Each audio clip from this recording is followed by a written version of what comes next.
thank you very much, Dr. Pilon. It's good to be here with all of you today in this magnificent facility that your tax dollars have paid for.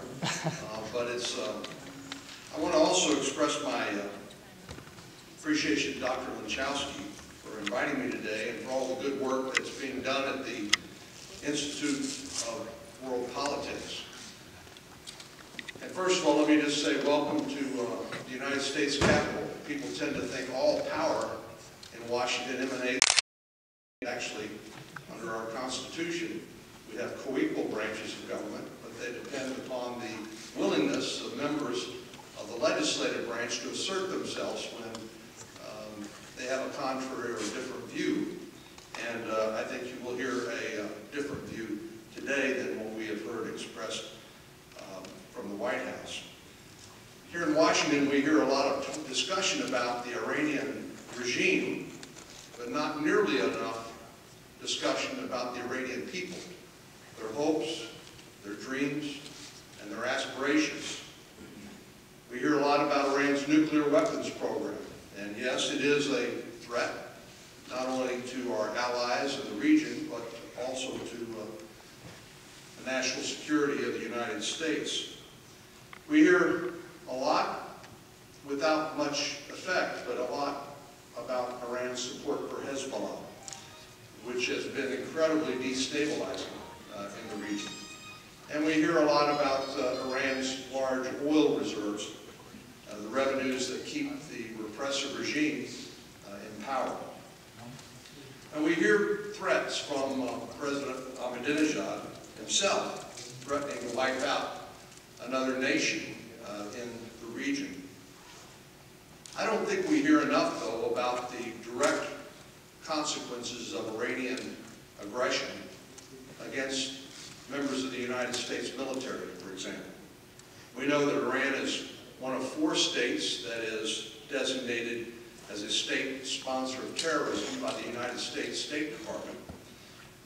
We also know that because the State Department has made a report about it, that the Quds Force, an elite branch of the Islamic Revolutionary Guard Corps, is the regime's primary mechanism for cultivating and supporting terrorism abroad. The Quds Force, which is reportedly composed of 10 to 15,000 personnel, provides support, advice, and arrange weapon deliveries to pro-Iranian factions in Lebanon, Iraq, the Persian Gulf states, Gaza, West Bank, Afghanistan, and Central Asia. We know that in Afghanistan, that the Quds Force has provided training to the Taliban on small unit tactics, explosive, indirect fire weapons, and we know that since 2006 that Iran has arranged arms shipments, including small arms and associated ammunition, rocket-propelled grenades, mortar rounds, rockets, and plastic explosives to members of the Taliban. In Iraq, we know that Iran's Quds Force has provided support for Iraqi militants with Iranian-produced advanced rockets, sniper rifles, automatic weapons, and mortars that have killed Iraqi and coalition forces as well as civilians.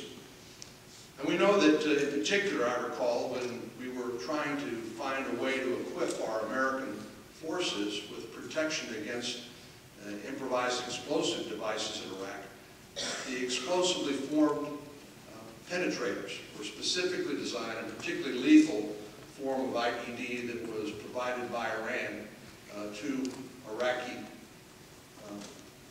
militant forces that took many lives of American citizens, hoping to liberate those Iraqi people. And the list goes on and on. I'm not suggesting that we shouldn't pay attention to these transgressions, to the fact that Iran is a state sponsor of terrorism. But what I want to talk about today is what we can do about it in our support for the Iranian pro-democracy efforts. Of course, Iran is the farthest thing you can imagine from a democracy, with Ayatollah Khomeini basically having unlimited power. since the regime came into power in 1979. Freedom of the press is restricted through state television monopoly, through heavy censorship of newspapers and magazines, and an active program of blocking pro-reform websites and blogs. The regime, as we know, also has a horrific human rights record.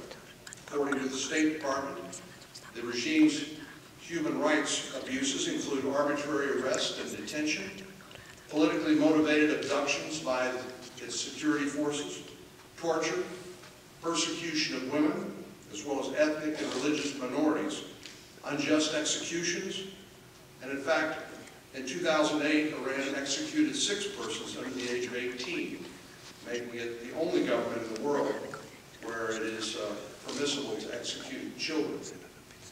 Finally, in the summer of 2009, millions of Iranians showed that they had had enough. They voted for new leadership that demanded greater freedom, and they called for an end to the policies that had isolated them from the rest of the world. The Green Revolution, which we heard so much about in this country and around the world, was a direct response to decades of oppression and human rights abuses, and raised hopes around the world and in Iran that the Iranian people would do what needed to be done, and that is to win their liberty and to return Iran to democratic rule. But the response of the regime was incredibly brutal. The initial crackdown on peaceful demonstrators took many innocent lives. One of the most famous among those was Nada Sultan, who was killed in cold blood just for being a few blocks away from where the main protests were taking place. Yesterday would have been her 28th birthday. I understand her fiance is participating in this conference as well. And of course, we all mourn the loss, not only of Nada Sultan, but also everyone who loses their life in pursuit of their freedom. More than 18 months since the Green Revolution began, the repression continues. An estimated 4,000 members of the opposition remain imprisoned, including dozens of journalists, writers, and bloggers. And for the past 2 months alone, the regime has arrested 3 reform-minded journalists, 4 opposition politicians, an economist who questioned the regime's new subsidy program, and 70 Christians for posing an alleged threat to the Islamic State. Just last month, the regime sentenced an Iranian human rights lawyer to 11 years in prison for speaking to foreign media outlets. So what can we do about it here in the United States to support the movement for freedom and democracy in Iran? I wish I could say that our country has done everything that it could do to help the Iranian people who are already making great sacrifices, some losing their very lives to bring democracy to their country, but I can't say that. We are very far from that goal, and I think that should be our goal as a country. Now, President Obama has taken very few, if any, steps to support the pro-democracy forces in Iran. He suggested that we don't want to actually do anything to change the regime in Iran. And if they could just, he could just sit down and talk face to face with Ahmadinejad or regime leaders, that he could change their mind. Well, he has nothing to show for that strategy. And I think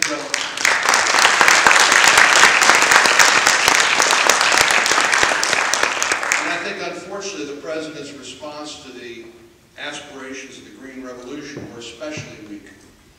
It took him days to condemn the massive crackdown by the regime on its own people. And in the following months, the administration actually took several steps to cut fundings for supporters of Iranian democracy, including the Iran Human Rights Documentation Center, the programs at Freedom House and International Republican Institute. Now, as I alluded early on, the founders of the United States determined that the President would not be the sole voice on behalf of the United States government, that we have co-equal branches of government, and that actually the Congress has a way to demonstrate its support and and I do believe should support those aspirations for freedom and democracy by those who are protesting the regime. Certainly the President has the loudest voice, he has the bully pulpit, but many of us in Congress believe that we need to be much more supportive of the pro-democracy efforts in Iran. To that end, last year, Senator Sam Brownback, who's now gone on to be the new governor of Kansas, and I introduced the Iran Democratic Transition Act in 2010.